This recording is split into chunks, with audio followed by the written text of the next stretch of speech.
She lived alone for years until a giant rancher with a baby asked, "Can we stay one night?" Chapter 1. The knock that changes everything. The oil ran down the shotgun barrel in thin streams as Clara worked the cleaning rod through the metal.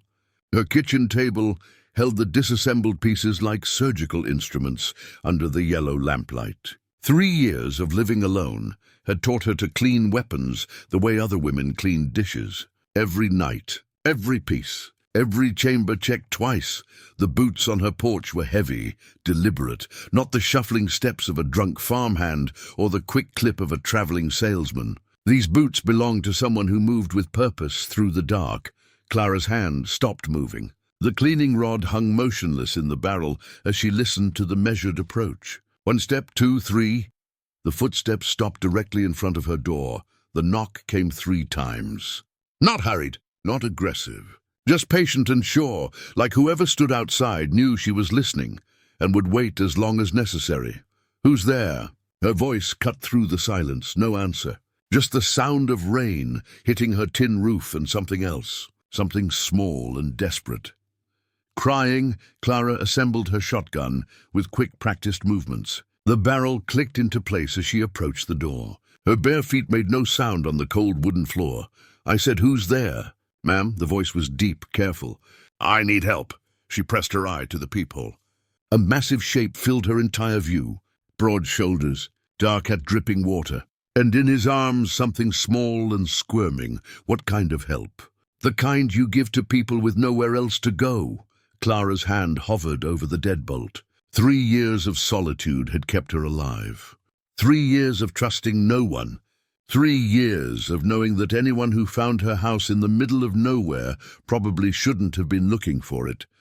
But the crying hadn't stopped. High and desperate and completely helpless.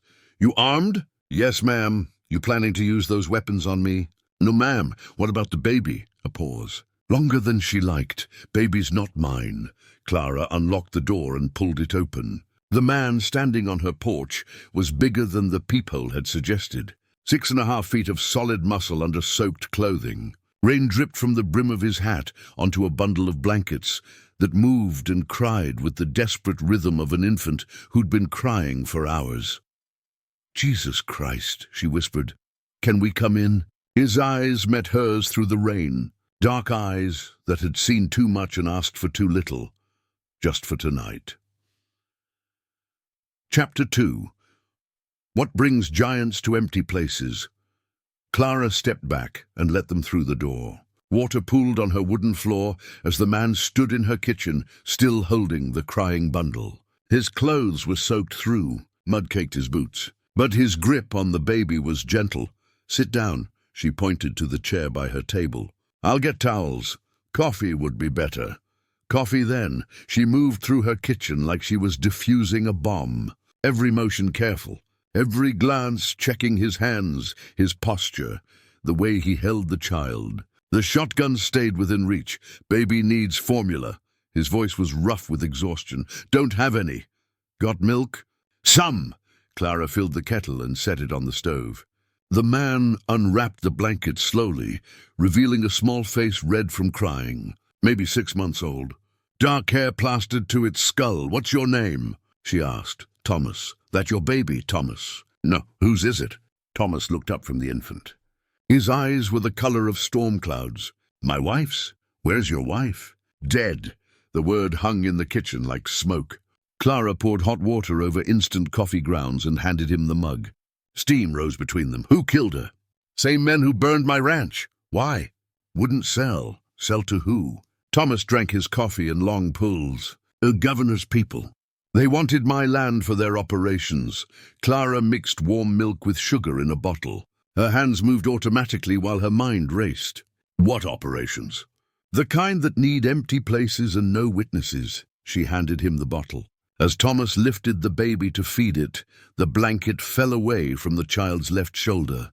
A birthmark shaped like a crescent moon marked the pale skin. Clara's blood went cold. "Jesus Christ, what?" "That birthmark." Thomas followed her gaze to the baby's shoulder. "What about it?" "I know that mark." Clara's voice dropped to a whisper. "I've seen it in newspaper photos." "What photos?" Missing child reports. 3 months ago. She met his eyes across the table. That's Governor Mitchell's grandson. Chapter 3. The weight of shared secrets. Thomas went very still. The baby continued sucking on the bottle, but his eyes never left Clara's face. How do you know about the governor's grandson? Same way you know about his operations.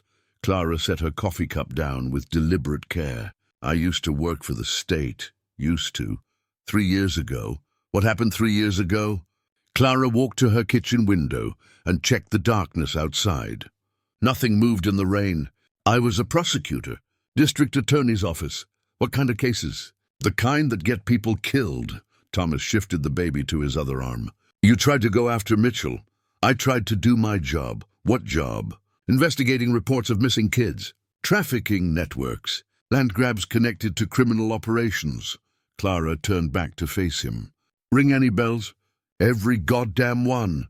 So you know why I'm hiding in the middle of nowhere. Same reason I was hiding on my ranch. Until they burned it. Until they burned it. Clara sat back down at the table. The space between them felt charged with shared understanding. You're Thomas Morrison. You know me. I know your case. You owned 1,500 acres on County Road 12. Owned. Prime location for moving product. Remote access roads. No neighbors for miles. That's what they said. You refused to sell. Damn right I refused. So they killed your wife. Thomas's jaw tightened. They killed my wife. Burned my house. Took everything. Except the baby. Wife was babysitting when they came. Governor's daughter dropped the kid off that morning. Clara felt the pieces clicking together. The daughter who disappeared 3 months ago. Sarah Mitchell. She was trying to get away from her father. She came to you. She came to us. Said she had information about the trafficking ring. Said she wanted to testify. What happened to her? Same thing that happened to my wife. Clara stared at the baby in Thomas's arms. The child had fallen asleep, tiny fist curled around the bottle. Jesus Christ. We're both dead if they find us here. They'll find us eventually. Maybe not. What do you mean? Clara stood up and walked toward the back of the house. I mean, maybe it's time to stop running and start fighting back. Chapter 4. Ghosts in the floorboards. Clara led Thomas through her house as darkness settled outside. The baby had started crying again, soft whimpers that echoed off the walls. She stopped at a narrow door beside the kitchen pantry. What's down there? Everything they tried to bury. She pulled open the door and flicked on a single bulb. Wooden steps descended into a basement that smelled of damp earth and old paper. Thomas followed, the baby's cries growing louder in the confined space. The basement walls were covered with photographs. Dozens of them. Crime scene photos. Missing person reports. Land deeds. Maps with red circles marking properties. A corkboard displayed a web of string connecting faces to locations to dates. Jesus Christ. 3 years of work. Thomas studied the photos while rocking the baby. This is what you were investigating. Every missing kid. Every suspicious land sale. Every politician who got rich overnight. You have recordings? Clara pulled a shoebox from under a plastic tarp. Inside were cassette tapes labeled with dates and names. Sheriff's Department. Governor's office. Private conversations. How did you get these? People talk when they think nobody's listening. The baby's crying intensified. Thomas tried the bottle again, but the child pushed it away. He won't stop. They never do when they're scared. Scared of what? Clara's voice went quiet. Same thing my daughter was scared of before they took her. Thomas stopped rocking. You had a daughter. Emma, she was 8. What happened? She saw something she shouldn't have. A car dropping off kids at the old Mitchell estate. Clara touched one of the photographs on the wall. A small girl with dark hair smiled back at them. They found her body in Miller's Creek 2 weeks later. The baby's cries filled the basement like an alarm. The sound bounced off the concrete walls and mixed with the hum of the single light bulb. Clara stared at the evidence surrounding them. This house holds too much grief. That's why you stayed. Someone has to remember. Thomas looked around the basement. At the photos of missing children. At the documents proving corruption. At the woman who'd lost everything but refused to disappear. What do we do with all this? We make them pay.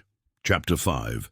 When the sheriff comes calling, the headlights swept across Clara's kitchen windows like searchlights. 3 sets of them, moving slow and deliberate up her dirt driveway. Clara grabbed Thomas's arm and pulled him toward the basement stairs. "Get down there, now. What about the evidence?" "Leave it."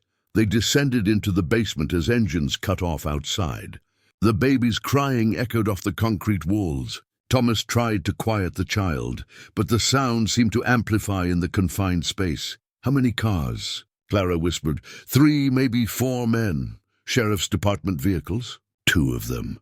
Clara moved to a small window near the ceiling and peered through the grimy glass. Men in uniform were spreading out around her house. Professional, coordinated, not a random search. "They know we're here." "How?" "Someone told them." Thomas shifted the baby to his other arm.